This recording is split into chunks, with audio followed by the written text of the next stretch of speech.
ईरानी नागिन डांस करना मुनासिब नहीं समझती। 10 पैसे 1 रुपये की महंगाई होती थी तो स्मृति ईरानी जी ऐसे चूड़ियाँ लेकर खड़ी हो जाती थी, ऐसे और करते नजर आती।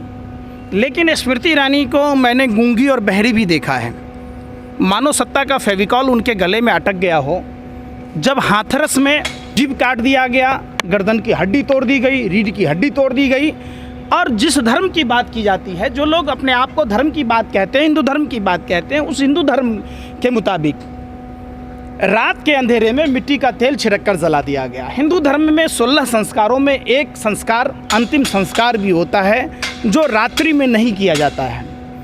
तो ये लोग धर्म के विपरीत काम किया। उस समय भी स्मृति ईरानी नहीं बोलती हैं। स्मृति ईरानी उस समय नहीं बोलती हैं जब अयोध्या में आपने जो लड़की सुसाइड किया था, किन कारणों से किया था, उस पर चर्चा नहीं हुई।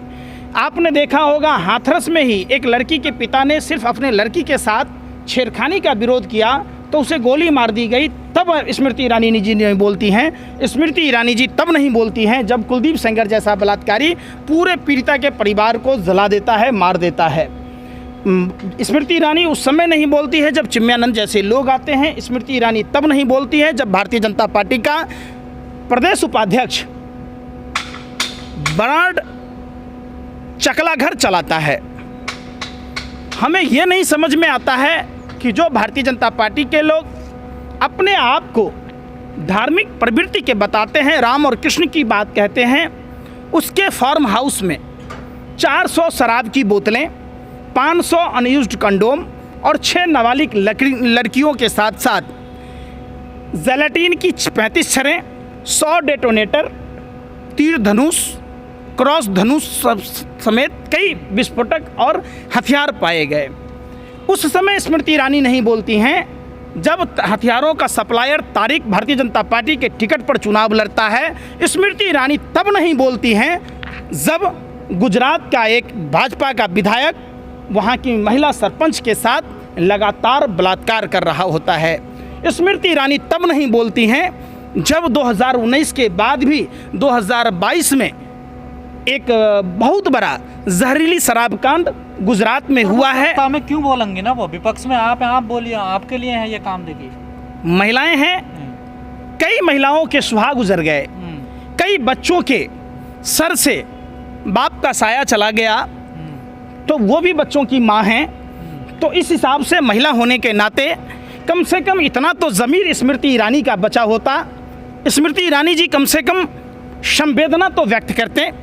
और उसी गुजरात में जब जहरीली शराब कांड हुआ तो प्रधानमंत्री और गृह मंत्री भी वहीं थे। तो अपनी बेटी के लिए लड़ रही है ना, वो बेटी के लिए क्या लड़ रहे हैं? संस्कार स्मृति ईरानी के साफ झलक रहे हैं कि एक और जहां बच्चों को अच्छी शिक्षा देना चाहिए, वहीं राम और कृष्ण की बात करते करते ये बीफ बेच रहे हैं, ये दारू बेच रहे हैं, बार खोल रहे हैं, तो वो भी मृत व्यक्ति के नाम पर ना। गोवा में अलाउ है ना, देखिए भाई धर्म में अलाउ है। जिस धर्म की बात कहती हैं, इंदिरा गांधी ने शादी की तो वो हो गया मुसलमान, आई हो गया हिंदू, आप पारसी।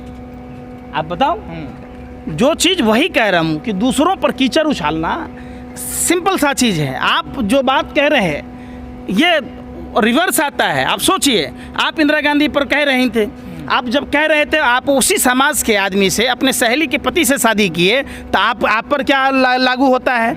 और उनके बार में जो बार खोला गया, उस बार का उन्होंने डाला हुआ था और उसके बाद उसका बहुत अपने आप को गुणगान कर रही थी, उसमें बीफ परोसा जा रहा है, तो फिर वहाँ बीफ का विरोध क्यों नहीं? समझिए, हिंदुस्तान में अलग अलग कई धर्म है और कई धर्म अपना अपना सबका आस्था है। सबको जीने की अपनी अपनी आज़ादी होनी चाहिए। कौन क्या कर रहा नहीं कर रहा उससे ये नहीं है। समझिए, जो संविधान में मिला हुआ है धर्मनिरपेक्षता की बात, क्षमतामूलक समाज की बात, तो सबको अपनी अपनी आज़ादी है। लेकिन यही भाजपा के लोग ये नहीं समझते, वो सिर्फ विरोध करते हैं। किसका? आपको नहीं लगता है स्मृति ईरानी की बेटी का मुद्दा उठाकर कांग्रेसियों ने गलती कर ली? अब ये तो कांग्रेस के प्रवक्ता बताएंगे। नहीं, आपका विचार क्या है इसमें? मेरे विचार से तो बिल्कुल सही नहीं है। ये तो अगर आप जिस धर्म की बात कह रहे तो उस धर्म को अगर बचाना है तो भाजपा को भगाना होगा।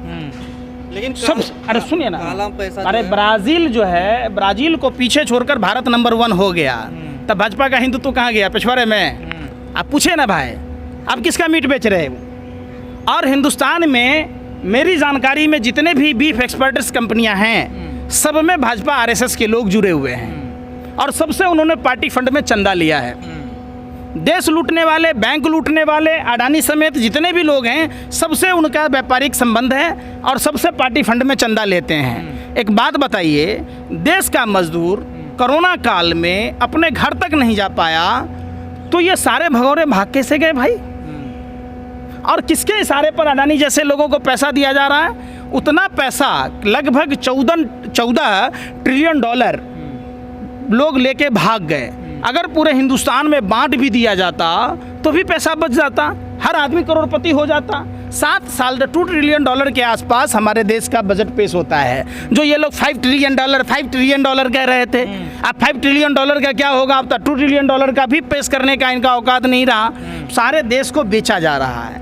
देश का सबसे बड़ा गद्दार हेडगेवार के बाद गोवलकर ने, देशद्रोही ने लिखा अपनी किताब देश को में। बेचने की शुरुआत किसने करी?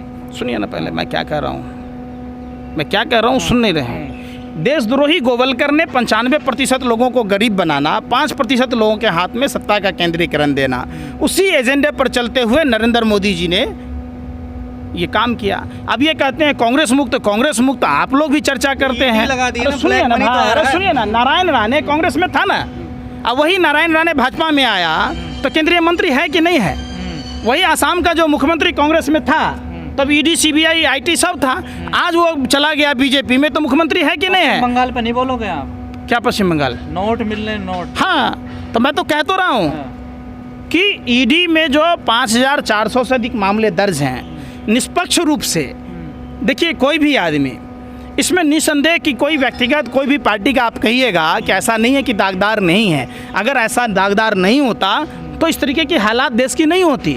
गोरे अंग्रेजों ने जितना देश को नहीं लूटा, उससे ज़्यादा ये काले लूट लिए। लेकिन सब एक जैसे हैं।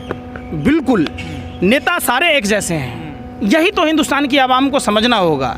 वो जब अपने मंसूबों में कमज़ोर हो जाते हैं, जब उनको अपनी विकास का रास्ता नहीं दिखता, तभी वो जाति का शुरू कर देते हैं, तभी वो धर्म का शुरू कर देते हैं, तभी वो प्रांत की बात करते हैं, तभी भाषा की बात कहते हैं। लेकिन जब उनको ज़रूरत पड़ती है अपने जाति, अपने धर्म, अपने भाषा प्रांत के लोगों की मदद करने की, तो ये नेता गिरगिट से भी रंग बदल लेते हैं। अब समझिए, अभी आपने देखा होगा कि नर्मदा नहर परियोजना की बात हुई, 24 घंटे में टेस्टिंग में टूट गया।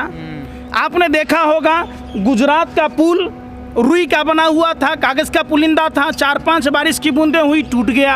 आपने देखा होगा बुंदेलखंड का जो 4-5 बारिश की बूंदें हुई टूट गया। उसके बाद आपने देखा होगा भोपाल का, तो गोरे अंग्रेज़ों का बनाया हुआ विक्टोरिया, गोरे अंग्रेज़ों का बनाया हुआ सीपी, गोरे अंग्रेज़ों का बनाया हुआ हावड़ा का ब्रिज आज भी जस का तस है। तो गोरे अंग्रेज़ों को पहचानना बाप दादाओं को आसान था, उन्हें लतिया के जुतिया के भगा दिए कि चूँकि वो गोरा था। ये काले अंग्रेज़ तो हमारे ही तरह, आपके तरह दिख रहे हैं, जो उनके यहाँ डीएनए उसमें है, जो देश को ही खोखला कर रहे हैं। तो मोदी जी उस पर नहीं बोलते। मोदी जी विराट कोहली के कुत्ता पर ट्वीट करते हैं। देखिए प्रधानमंत्री कितने फास्ट ट्वीट करते हैं, लेकिन प्रधानमंत्री गुजरात के जहरीली शराब पर जाना मुनासिब नहीं समझते, ट्वीट करना मुनासिब नहीं समझते, स्मृति ईरानी नागिन डांस करना मुनासिब नहीं समझती। तो नागिन डांस भी नहीं गए ना।